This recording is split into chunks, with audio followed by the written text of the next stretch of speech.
en 2004, en novembre 2004. Et qu'est-ce qui se passe?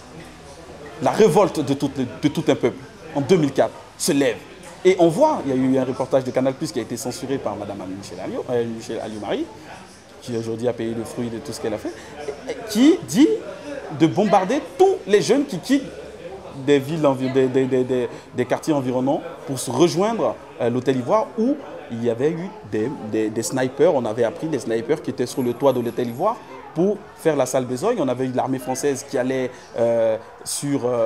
qui rejoignait la résidence du chef de l'État. On leur a demandé où ils vont. Ils disent qu'ils sont perdus. Vous n'êtes pas perdus, vous connaissez plus Abidjan que nous. Donc arrêtez de dire que vous êtes perdus. Donc le peuple encore s'est levé et a fait front face à l'armée française. On a vu des tueries à l'Hôtel Ivoire où les Ivoiriens ont dit, on a vu, il y a des mercenaires dans l'Hôtel Ivoire, il faut qu'ils partent. On a eu des documents de ces mercenaires, de ces snipers qui étaient dans l'Hôtel Ivoire. Ils étaient dans des chambres, ils avaient plein de pièces d'identité. Quand ils partaient, ils ont laissé leurs pièces d'identité. On les a vus, ça a été montré à la télé. Plusieurs pièces d'identité, passeport français, et des documents dans des ordinateurs où ils ont dit le nombre de voitures du chef de l'État, le blindage qu'il y a, le nombre de ses ministres, où sont ses enfants, tout un fichier de tous ceux qui supportent Gbagbo, tous les gens du pouvoir étaient dans cet ordinateur qui a été une pièce à conviction que quelqu'un a récupéré, il a donné à M. Laurent Gbagbo. Donc vous voyez, tout ça, M. Laurent Gbagbo sait, il y a des choses que nous on ne sait pas, mais qu'il le sait. Et comment il a été traqué par la France et comment la France ne l'aime pas. Qu'est-ce qu'il veut faire? Le cacao, nous voyons effectivement des choses qui veulent être faites au niveau du cacao. Lorsque l'accord nous disait de ne pas transformer notre propre cacao, alors M. Laurent Gbagbo il a dit, bon, mais puisque l'accord dit de ne pas les transformer sur le territoire ivoirien, ben on va acheter une usine aux États-Unis pour transformer ce cacao. Cette personne, madame, c'était son ancienne conseillère, elle est morte dans des situations un peu très confuses. Elle était venue en France pour dire qu'elle venait se faire soigner et comme par hasard, elle est décédée. Bon, bref, elle n'avait rien. Et cette conseillère, elle a tout fait pour qu'il y ait une usine, une usine qui transformait le cacao de Côte d'Ivoire en chocolat. Et oui, et cette usine aux États-Unis, qui a été faite, Madame Aurignon, je crois, qui convainc des bailleurs, des Américains, des lobbies américains pour qu'ils puissent avoir cette usine de transformation du cacao. Il y a eu un coup monté qui a fait que cette usine ne fonctionne pas. Elle ne fonctionne plus aujourd'hui. Les gens ont été corrompus, on dit qu'ils ont bouffé de l'argent, mais enfin bref, voilà quels sont les bâtons de roues qu'on met à la politique ivoirienne de M. Laurent Gbagbo qui dit l'école gratuite, l'assurance maladie universelle. Tout ça, ça ne plaît pas. Tout ça, ça ne plaît pas. Il est encore socialiste. Et disons-moi. Et les socialistes français, ils sont où? Les socialistes français, il n'y a pas de droite et de gauche lorsqu'il s'agit de l'Afrique.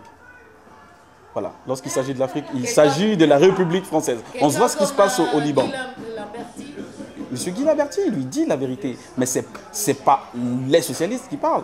C'est Monsieur Guy Laberty qui parle. Donc voilà, c'est le seul. Des personnes qui ont toujours des intérêts, vous allez voir, ils vont retourner leur veste. À un moment donné, les Jacques Lang, quand M. Laurent Gbagbo, au début, il n'était pas fréquentable. Après, il est parti avec lui à la rue Princesse. Aujourd'hui, il dit M. Laurent Gbagbo n'est pas bien. Voilà, c'est une jouette. Donc, vous voyez, toutes ces personnes, cette politique française en Afrique, elle est une politique d'intérêt. Il n'y a rien de démocratique. Il n'y a rien de « je veux sauver des populations, des peuples ». C'est faux. Il faut que les médias français le disent.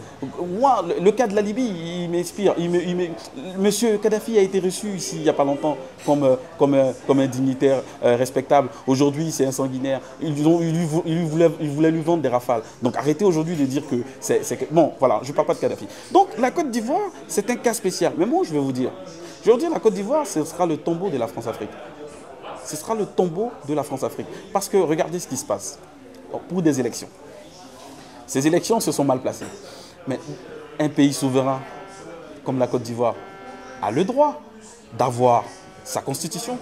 Et sa constitution dit, c'est le président du Conseil constitutionnel qui valide des élections. Le Conseil constitutionnel n'a même pas encore parlé que les médias français sont allés filmer M. Ouattara qui annonce avec M. Bakayoko, chef de la CEI, qui est un organe administratif qui juste collecte et après dit voilà le nombre qu'on a eu. Elle n'est pas habilitée à valider une élection. Elle donne un résultat. Et M. Choix, qui est M. ONU, qui devait certifier le processus électoral, parce que les gens disent qu'il a certifié les élections, il devait certifier le processus, que ça s'est bien passé dans le Nord, qu'il y a des gens qui ne sont pas morts, qu'il y a des femmes qui n'ont pas été violées. Il est resté ici à Abidjan et il a dit oui, tout s'est bien passé, on a eu des observateurs. Par contre, il y a eu des observateurs de l'Union africaine qui ont fait un rapport, qui a eu des exactions, tout ça. Ce rapport n'a pas été pris en compte. Pourquoi il n'a pas été pris en compte? Parce que les gens voulaient déjà prendre M. Alassane Ouattara, mettre M. Alassane Ouattara président. Et je vous dis que ces 54% qui ont été sortis de nulle part et qui ont été attribués à M. Ouattara dans un hôtel, filmé par BFM, et c'est passé partout. Ça a commencé par Twitter, parce qu'il y a une fille de l'UMP qui l'avait déjà balancé sur son Twitter. Donc ces résultats, on sent déjà de la tricherie. Et c'était déjà imposé les 54% dans la tête des gens, M. Ouattara a gagné. Le Conseil constitutionnel a dit, sur requête de la partie présidentielle, ils ont fait une requête pour dire que dans le Nord, il y a une tricherie. Le Conseil constitutionnel a invalidé des départements. Moi, je ne polémique pas là-dessus. Mais le Conseil constitutionnel, dans tous les pays, lorsqu'il parle, on s'exécute. C'est l'organe suprême, comme la Cour suprême l'a fait aux États-Unis lorsqu'il y a eu Bush contre Al Gore. Et la Cour suprême a dit, bon voilà, c'est monsieur Al Gore qui a perdu, c'est M. Bush qui a gagné. Et tout le monde sait tu. Donc c'est ce qui devait se passer. Pourquoi les gens ne respectent pas la Constitution? Parce que c'est une Constitution africaine. Le président de la Constitution, on dit qu'il est pro-Gbagbo. Mais les présidents des conseils constitutionnels sont nommés dans tous les pays. Ils sont pro-quelqu'un, mais dès qu'ils prennent leur rôle de président de conseil constitutionnel, ils sont pro-personne. Ils sont pro-constitution. C'est tout. Donc il a parlé en fonction de la Constitution. Bref. Et qu'est-ce qu'on en voit? On voit un embargo sur le cacao. Un embargo sur les médicaments. Vous imaginez?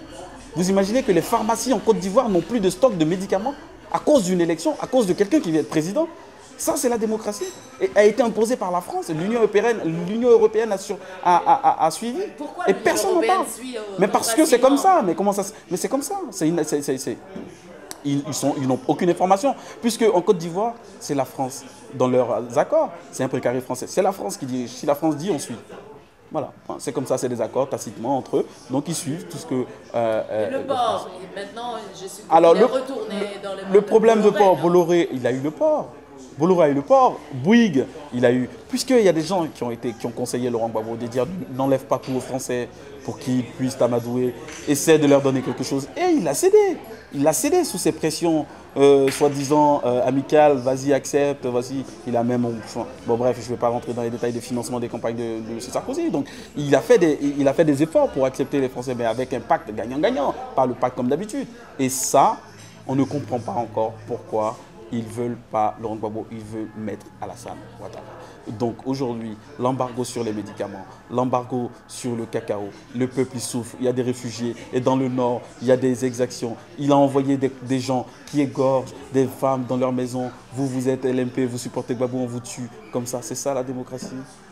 C'est pas ça la démocratie. Moi, mon pays, la Côte d'Ivoire, a éduqué ses enfants dans la paix, dans l'amour, dans la joie. Et c'est ce qu'on partage toujours, un Ivoirien. Et si vraiment le peuple français est un peuple ami, parce que des peuples amis, ça existe, à la Côte d'Ivoire, il faut qu'il se lève. Je demande à la France de vraiment s'informer, pas par les canaux, par les médias nationaux ou normaux, mais de regarder, de fouiller sur YouTube, d'aller chercher la vérité au plus profond, de regarder ces genres de vidéos. Moi, je dis ce que mon pays vit. Je ne dis pas ce que les médias veulent dire. Je ne fais pas du pro. Mon Gbagbo, il ne me connaît pas, je ne le connais pas, il ne me donne pas à manger. Ce n'est pas lui qui me paye. Mais moi, je parle en fonction de moi. D'accord. Je remercie vraiment le peuple français.